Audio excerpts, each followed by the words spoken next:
Hey guys, I just wanted to share a word that the Lord brought to my memory last night when I was walking through my house. Um, I can't tell you that I'm not scared because that'd be a lie. Going through this journey is hard, but I know God's there deep down under the fear in my soul. I know God's there and He has provided. Um, he's been there every step of the way, and when I questioned Him how in the world is my family going to afford traveling back and forth to Morgantown with all the hotels and the prescriptions that I have to take just to help my immune system?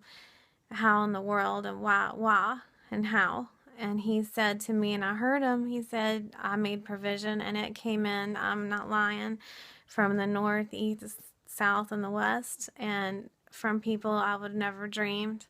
Everything has been so blessed, but I'm like the children of Israel. I still get scared, and I see God's hand move, and then in a dry spot or a scary moment, I start to panic, and just like the children of Israel.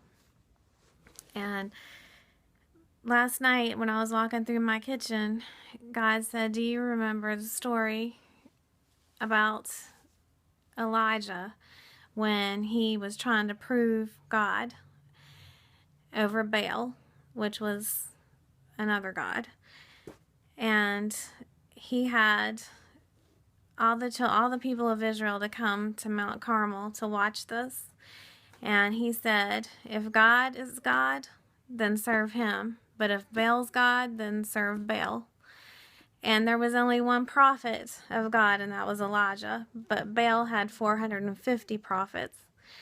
So Elijah said, let us have two bulls. They can pick their bull and prepare their bull and put it on their sticks, but don't put fire under it. And then I'll have the other bull and I'll prepare it, but I won't put fire under it. And whichever God sends the fire is God. So the prophets of Baal, he let them go first. And they cried from morning until noon. They danced around. And by noon, Elijah started making fun of them, saying, maybe your God's asleep. Maybe he's on a journey. Maybe he's talking to somebody else. You need to cry louder. And they started cutting themselves until there was blood everywhere and no fire. By that evening, no fire. So then Elijah said, come over here. And he had rebuilt an altar of the Lord that those people had torn down. And he put 12 stones for each tribe of Israel around it. And he put sticks and he put his bull, the cut up bull, on top as a sacrifice. And he turned around to the people and said, fill 4 water jars of water and bring it here and pour it on the fire. And he poured it all over the sticks.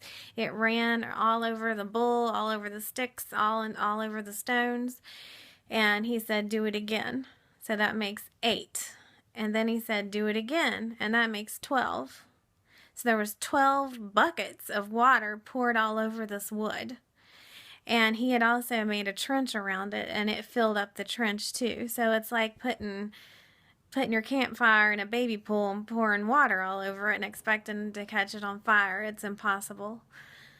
Well, God just showed me that every time the chemo that the doctors gave me didn't work, it proved more and more how fatal that my leukemia is. It's incurable. And it's like pouring water on wood and then expecting it to light on fire. Man cannot do it. It's impossible. And I know that the doctor told me that since I still have cancer in my body and I'm going into transplant, I only have 10% chance to survive this. And he said if it does not work, I would likely be gone by Christmas. Okay, that's what the doctor said. But you know what? Every time